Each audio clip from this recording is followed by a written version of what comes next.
Madame, mademoiselle, monsieur, bonjour et bienvenue dans ce magazine où nous allons cette fois partir à la rencontre de Réginald de Becco, avocat honoraire, spécialiste en droit pénal et en droit de l'homme, qui a publié cette année ce livre « Pour une foi libre, credo d'un laïc ». Réginald de Becco, bonjour. Bonjour. Alors, première question, elle est d'une évidence. Qu'est-ce qui fait qu'un homme comme vous, qui a passé toute sa carrière comme avocat, choisit d'écrire un livre pour une foi libre, credo d'un laïc? Eh bien, moi, ma carrière professionnelle, je l'ai menée essentiellement avec des laïcs anticléricaux, disons les choses simplement, pour qui les chrétiens étaient des êtres à part, difficiles à comprendre, à peine tolérés. Et alors, j'ai eu cette chance d'avoir de nombreux amis parmi eux. Je pense notamment à Anne Krivine, je ne sais pas si vous vous en souvenez, la meilleure avocate pénaliste que nous n'ayons jamais eue, toute petite, mais extraordinaire, qui me présentait partout en disant « mon ami chrétien ». Vraiment sur le ton « si, j'en ai un ». Bon.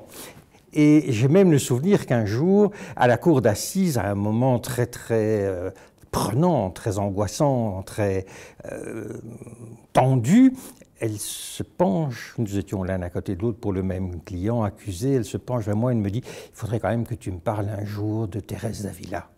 Bien. Alors, je lui ai offert le Thérèse d'Avila de Claire Bretéché, que vous connaissez. Je pense que je n'aurais pas pu lui donner meilleure littérature. Et alors, tous ses amis et mes enfants plus tard me disaient tout le temps « mais qu'est-ce que tu fais dans ce machin ?»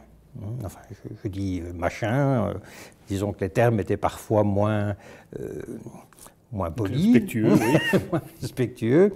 Et alors je me suis dit, j'avais dit à mes enfants, écoutez, je vais vous expliquer que vous confondez la foi et la religion, que vous confondez le Christ et l'institution, et je vais vous expliquer ça en 2-3 pages. Bien, alors les 2-3 pages ont pris une petite ampleur, et même une certaine ampleur, au point que j'ai sorti ce livre, que l'éditeur m'a dit c'est un pavé, votre projet, votre tapuscrit, c'est comme ça qu'il a appelé les choses. Et alors un peu comme Mozart à l'empereur Joseph II, je lui ai répondu, il y a trop de notes, il y a trop de pages, lesquelles dois-je enlever? Alors il s'est dit, bon, il vaut mieux ne pas discuter, et voilà. Et justement, pour une foi libre, comment est-ce que vous définiriez, vous, Réginald de Becco, la foi? Alors, la foi, justement, j'ai tenté, je ne vais pas la définir, j'ai tenté de dire ce qu'est la foi pour moi. Alors, pour moi, ce n'est pas une croyance, ce n'est pas une conviction, ce n'est pas une idée. Pour moi, croire, c'est aimer. Voilà, j'aime. Et à mes amis laïcs, qui me disaient « mais enfin, comment peux-tu croire ?» Je répondais gentiment « mais écoutez, moi, je suis fou amoureux de ma femme, je suis fou amoureux de mes enfants et aujourd'hui de mes petits-enfants, et ne me demandez pas de définir cet amour. Ne me demandez pas comment, explique-nous un peu comment tu peux aimer ta femme, tes enfants, tes petits-enfants. C'est quoi les aimer ?» C'est-à-dire, la foi, c'est comme l'amour, c'est un mystère. Voilà. Ce n'est pas une équation qui peut se définir. Exactement, tout à fait. C'est un mystère inexplicable. Un auteur que j'ai beaucoup aimé dans ma jeunesse, c'était Gabriel Marcel. Et Être et avoir, c'est vraiment un livre qui m'a passionné, et il explique bien qu'il faut faire une nette différence entre le problème et le mystère. Le mystère, c'est ce qu'il est impossible de décortiquer, de théoriser, d'expliquer, tandis que le problème, vous l'avez devant vous, et un scientifique peut vous le définir. Un mystère ne peut s'expliquer, mais pourtant le livre, il est important. Il y a de nombreuses pages. Donc, vous n'expliquez pas le mystère, vous... Mais je me suis dit, comment comment partir, de quoi partir plus exactement. Parler de sa foi, je me suis dit, moi, j'ai une petite croix d'ailleurs sur laquelle est inscrit le mot credo. Je devais avoir 16-17 ans quand j'ai inscrit cela. Je me suis dit, credo, c'est quoi credo? Alors du coup, je suis parti du symbole des apôtres. Et j'ai chaque fois, pour chacune des affirmations, réfléchi, je crois. Qu'est-ce que ça veut dire? Je viens de vous en dire quelques mots. Ça veut dire pour moi, j'aime en Dieu. Dieu, qui est-il pour moi? Et voilà, j'ai vraiment tout repris. La rémission des péchés, par exemple, m'a posé un réel problème.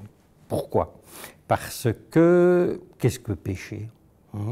Et quand je dis que cela m'a posé un vrai problème, je vous avoue une certaine révolte devant le catéchisme de l'Église catholique. Bon, tout le monde le connaît, mais personne ne l'a lu. Moi, je suis juriste, d'ailleurs, vous aussi, sauf erreur de ma part, donc je me suis attelé, comme juriste, à comprendre, à tenter de comprendre ce catéchisme. Alors, dans ce catéchisme, on essaye de faire des distinctions entre péché véniel, péché mortel qui ne peut être pardonné que par l'évêque, péché mortel qui mène à la damnation éternelle. Et je vous avoue que je suis totalement incapable de vous résumer de manière claire, juridique, ce que dit le catéchisme de l'Église catholique. Quelle serait pour vous alors l'image de l'Église que vous appréciez? Moi, je voudrais une Église qui revienne au tout premier chrétien. Je voudrais une Église simple. Il y a un livre qui vient de sortir que vous connaissez sans doute, de Pierre Sauvage. Vous voyez qui est Pierre Sauvage? Pierre Sauvage est un jésuite, c'est un jésuite historien qui a été professeur d'histoire, comment dirais-je, à Namur. Il a écrit une thèse sur les chanoines Leclerc, il a écrit en collaboration avec d'autres, un magnifique livre sur la théologie de la libération, et il vient de sortir un livre sur le pacte des catacombes. Vous voyez, le pacte des catacombes, c'est un pacte signé par quelques prélats, notamment dont Helder Camara, à Vatican II. Et dans ce pacte, tous ceux qui ont signé s'engagent à ne plus se faire appeler Monseigneur, à ne plus habiter dans des palais, à ne plus se distancier des fidèles. Je vous donne un petit exemple. J'ai représenté notre communauté à Lourdes une année. C'était, comment est-ce qu'on appelle ça encore, les journées, enfin, vous voyez, un grand rassemblement. Et vous aviez d'un côté tous les clercs et de l'autre côté les laïcs. Et nous prions, moi, quand on était malade, nous prions, nous étions invités chaque fois à prier pour des vocations. Ah, alors, nous les laïcs, je vous parle de 1980, quelque chose comme ça, c'était exactement au moment de l'attentat contre le pape Jean-Paul II. Il n'a pas pu venir et il s'est fait remplacer par le cardinal Gantin. Bon, et tous les laïcs qui étaient là, de tous les pays, on se voyait et on s'est dit, mais enfin, nous sommes là.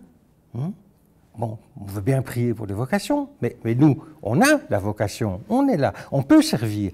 Et quand je dis les laïcs, pas les hommes et femmes, nous sommes tout prêts. Alors pour moi, l'Église, pour répondre à votre question, c'est ça. C'est une Église où hommes et femmes sont sur le même pied, ont les mêmes pouvoirs, ont les mêmes charismes, où l'homme et la femme pourraient très bien célébrer, pourraient très bien présider l'Eucharistie, mais je vais me taire parce que je suis bavard comme c'est pas possible.